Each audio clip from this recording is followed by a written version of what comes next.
जी की कथा चल रही थी, कथा सुना, ब्राह्मण ने लकड़हारे को प्रसाद दिया। लकड़हारे ने बोला, हे ब्राह्मण देवता, आज आप ये किस भगवान की पूजा कर रहे हैं? ये धन रुपया कहाँ से आया? ब्राह्मण देवता बोले, हे लकड़हारे, मैंने सच्चे मन से भक्ति भाव से भगवान सत्यनारायण जी की पूजा किया है। आज जो मेरे यहाँ राजपाट है, माँ लक्ष्मी जी की कृपा है, सब इन्हीं की बदौलत है। लकड़हारा बोला, महाराज मैं भी बहुत गरीब हूँ, अगर मेरे यहाँ भी धन की संपत्ति होगी मैं भी अवश्य भगवान सत्यनारायण जी की पूजा करूंगा। वह प्रसाद खा करके चरणामत लेकर के सुंदर नगर में गया।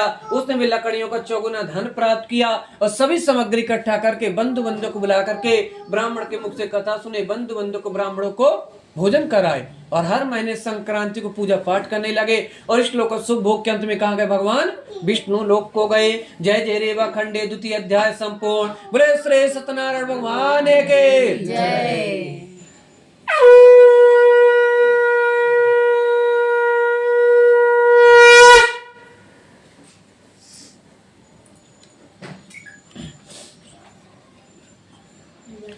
तीसरे अध्याय की कथा है। तीसरे अध्याय में तुंगा जो नाम के उल्का मुख नाम के राजा थे, जितेंद्र एवं सत्यवादी थे।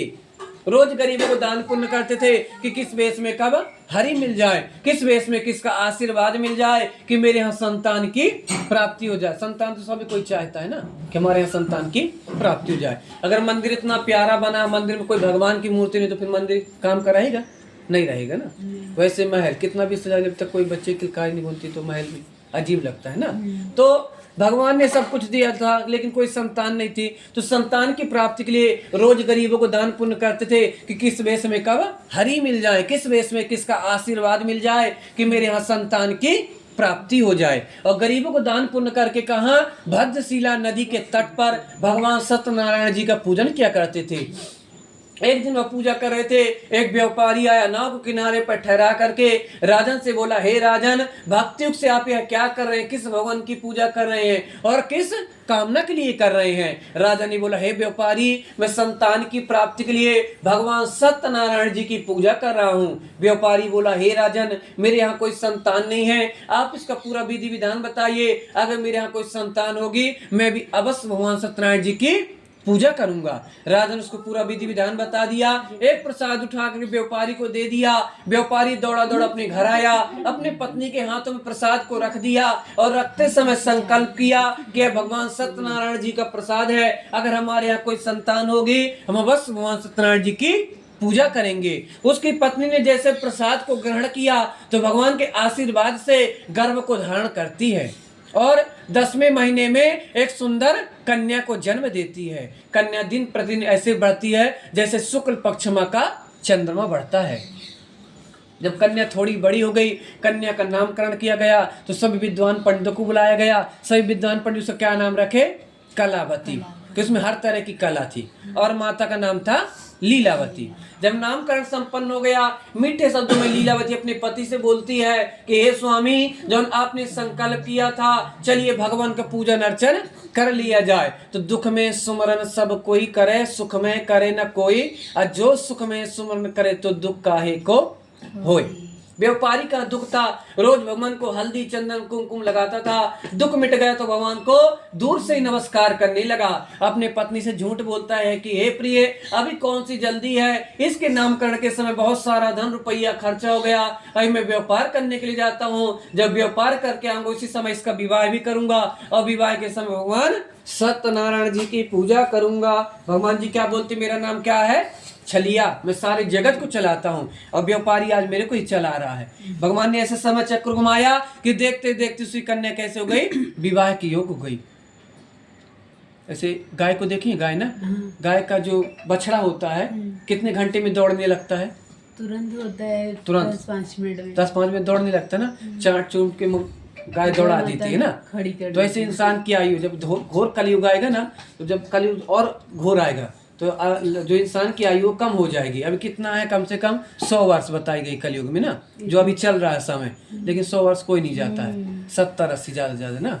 न कहो पुराने लोग चले गए 100-90। धीरे धीरे आएगा 60 भी नहीं। हाँ, अभी जैसे जैसे कलयुग आएगा ना तो अल्लाह इंसान की आयु कम होते जाएगी। 10 वर्ष, 50 वर्ष, मतलब सब वही रहेगा। लेकिन जैसे अभी साल भर लगता है बच्चे को तैयार होने में, फिर 6 महीने में तैयार हो जाएगा, बोलने लगेगा, दौड़ने लगेगा।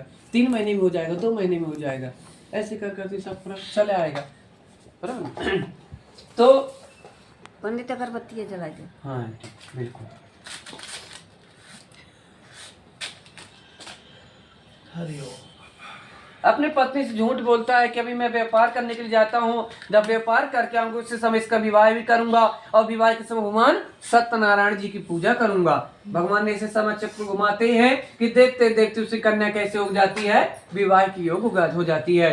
व्यापारी व्यापार करके कुछ दिन बाद अपने घर आता है, अपने पुत्र को देखता है कि मेरी लड़की तो विवाह की योग हो गई, तुरंत एक दूत को बुलाता है कि मेरी लड़की लिए कोई एक लड़का देखो जो मेरी ही जात का हो, धन और ऐश्वर हो। दूत कहाँ जाता है, कंचनपुरी कलकत्ता जाता है और कलकत्ता जाकर के एक व्यापारी को पुत्र को ले आता है। व्यापारी बिना सोचे समझे कन्यादान कर देता है। जब विवाह संपन्न हो जाता है, उसकी पत्नी फिर मीठे शब्दों में अपने पति से बोलती है कि हे स्वामी, जो आपने संकल्प किया था, चलिए भगवान का पूजन अर्चन कर लिया जाए। तो विनाश काले विपरीत बुद्धि, व्यापारी का विनाश का समय था, उसकी बुद्धि उल्टा चली और अपनी पत्नी को दांकने लगा कि तेरे को हर वक्त खर्चे के बारे में सोचता है, मैं इतना बड़ा खर्चा किया हूं तो फिर खर्चा कराना चाहती है। क्योंकि धर्म के कार्य में हमेशा रुकावटें आती है ना।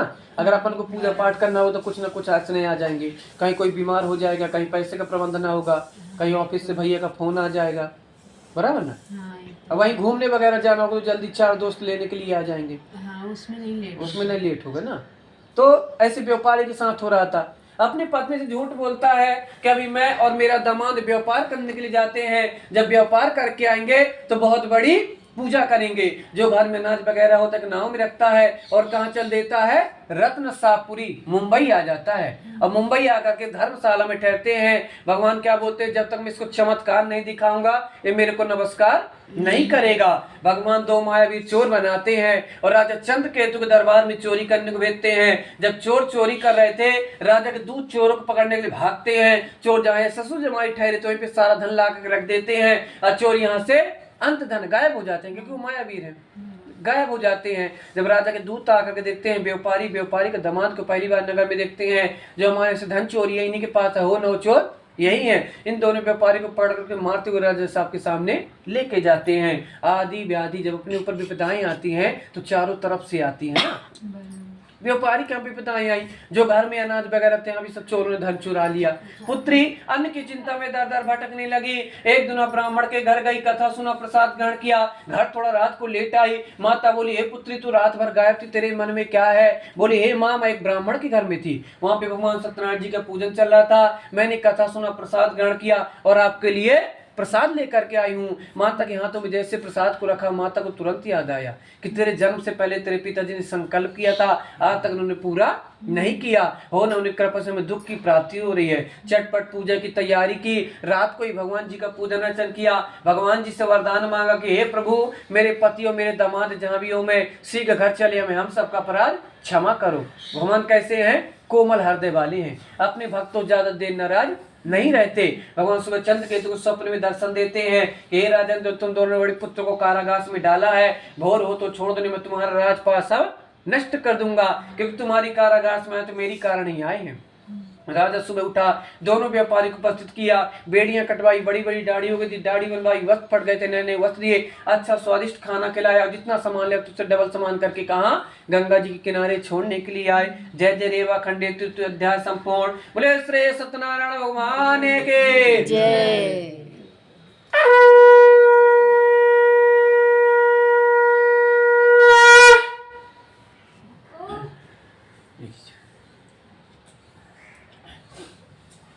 चौथे अध्याय की कथा है। राजा ने व्यापारी को इतना धन दिया, जितना नाव में सोना चांदी समाया उतना रख लिया। अब जो एक्स्ट्रा धन था तो बोला क्या करूं, तो राजा को दिखा कि कुछ गरीब लोग थे तो गरीबों को दान पुण्य करने लगा। और दान पुण्य करते अपने अंदर आत्मा से बोलता है, काश मेरी नाव बड़ी होती, सारा धन में अपने नगर को ले जाता। दान पुण्य करना पड़ता है और दान पुण्य करके अपनी यात्रा आरंभ करता है। तो भगवान जी क्या बोलते हैं, आज तक किसी को 1 रुपए नहीं दिया।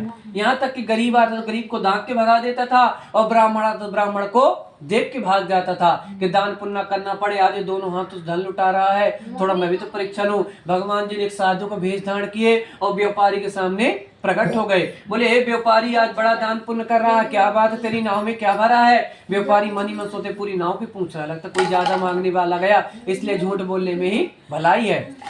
बोलता महाराज जी क्यों पूछ रहे हो, क्या धन लेने की इच्छा है? हमारी नाव में तो बेल और पत्ते भरे हैं, हम तो बेल और पत्ते के व्यापारी हैं। भगवान जी क्या बोलते हैं, ते वचनम सत्यम, तुम्हारा कहना ही सत्य और आगे मैं कुछ नहीं कहता।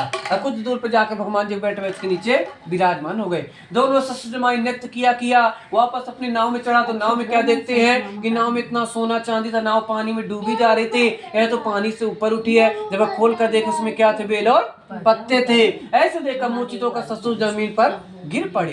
जिसके दामाद थे धर्म को जानने वाले थे, उन्होंने ससुर में पानी का कंचा मारा। तो ससुर की मूर्छा खुली तो बहुत रोने लगे। बोले हे पिताजी, आप शोक मत करिए, आप बार बार झूठ बोले तो आपको झूठ बोलने का परिणाम मिला है। जो हमारे सामने दंडित हो भगवान सत्यनारायण है, हमें उन्हीं के शरण में चलना चाहिए। जंगल में प्रभु को ढूंढने लगे, जब प्रभु मिल गए, प्रभु के चरणों में बार बार गिरने लगे। क्या बोले, दीन दयाल बिरज संभारे, हरहु नाथ मम संकट भारे। हे प्रभु, हम दीन दुखी हैं, जो नाथ से सत्य वचन कहे हैं, हमारे असत्य वचनों को आप क्षमा करिए। भगवान जी क्या बोलते हैं, हे व्यापारी, तो मेरी पूजा को समझ, मेरी पूजा से क्यों बार बार दूर भाग रहा है? व्यापारी बोलता है, भगवान जी आपके रूप को ब्रह्मा आदि देवता नहीं जान सके, मैं ज्ञानी मनुष्य आपके रूप को कैसे जानूंगा? हे प्रभु, आप प्रसन्न हुई, जितनी मेरी श्रद्धा उसके अनुसार मैं आपकी पूजा अवश्य करूंगा। भगवान दोनों का दुख देखा नहीं गया, जैसे तो वैसे कर दिए। दोनों ससुरमाई भगवान को नमस्कार करके अपने नगर के निकट जाते एक दूत को भेजते कि हमारे घर में जाकर संदेशा दो कि हम बहुत सारा धन लेकर के आ गए हैं। दूत घर में जाकर संदेशा देता है, माता लीलावती पुत्री कलावती भगवान जी का पूजन अर्चन कर रही थी, माता से रहने गया, उसने चटपट पूजा किया, भगवान जी का प्रसाद लिया और अपने पति के दर्शन के लिए चल दिए। कन्या की नई नई शादी हुई थी, उसने अभी तक अपने पति के दर्शन नहीं किए, उसने भी जल्दी जल्दी अबीर गुलाल सब कुछ चढ़ाया, भगवान जी का प्रसाद छोड़ करके अपने पति के दर्शन के लिए चल दिए। जब गंगा जी के किनारे पहुंचे, उसका पति नाव पानी में क्या हो गया, अदृश्य हो गया, डूब गया। जब कन्या वहां पहुंचे, अपने पति को नहीं पाई, बहुत रोने लगी। बोला जब मेरे पति ने दुनिया में, मैं जी करके क्या करूंगी, इसी गंगा जी में कूद करके मैं भी अपनी जान दे दूंगी। गंगा जी में कूद लेकर तैयार हुई, उसका पिता हाथ पकड़ा, बहुत रोने लगा। तो आकाशवाणी हुई कि हे व्यापारी, तेरी पुत्री मेरे प्रसाद को त्याग कर आई है, वह घर जाकर प्रसाद ग्रहण जल पी कर उसका पति अवश्य मिलेगा। वह घर गई, प्रसाद ग्रहण किया, जल पी कर उसका पति अवश्य मिला और सब परिवार मिलकर भगवान श्री सत्यनारायण जी का पूजन पाठ किया। और श्लोक शुभ हो के अंत में कहाँ गए, भगवान विष्णु लोक को गए। प्रसाद का मतलब क्या होता है, प्रसाद का मतलब होता है, प्र का मतलब प्रभु, स का मतलब साक्षात, द का मतलब दर्शन। आपने प्रसाद ग्रहण कर लिया, साक्षात भगवान का आशीर्वाद आपको प्राप्त हो गया। जय जय रेवा खंडे चतुर्थ अध्याय संपूर्ण। बोले श्री सत्यनारायण भगवान के जय।